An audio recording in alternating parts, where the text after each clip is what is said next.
The Middle East is once again on edge.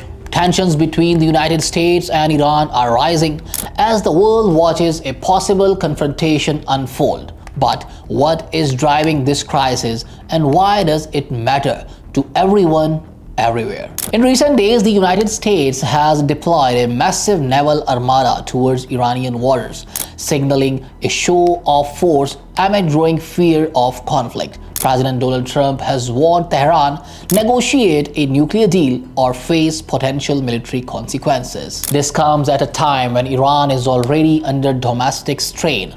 Nationwide protests, economic challenges, and strict government crackdowns have left the population anxious, while the international community closely watches Tehran's every move.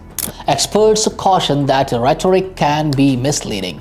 Historically, even with fleets positioned near Iran, direct military action has often been averted. These deployments are as much about signaling strength as they are about preparing for conflict. Meanwhile, ordinary lives are feeling the tension. Reports indicate people in major cities are fearful, with some relocation to safer areas, uncertain of what the next day may bring. The stakes extend far beyond the Middle East. A conflict between the US and Iran could disrupt global oil markets, shake financial systems, and strain international diplomacy.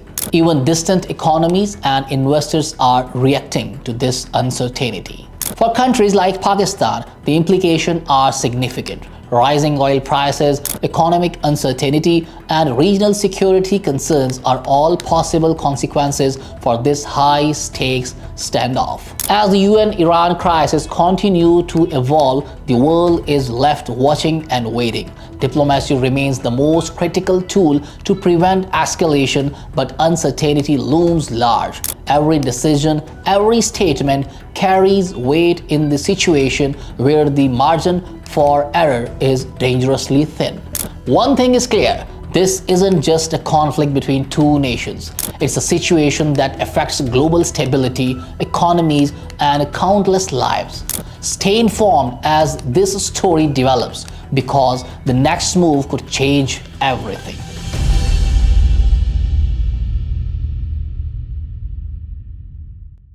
Pakistan remains the lowest ranked country in South Asia when it comes to literacy. And that is not an opinion. It is a hard reflected fact across international education data. According to the recent estimates from global education agencies, Pakistan's literacy rate hovers around 58 to 60%.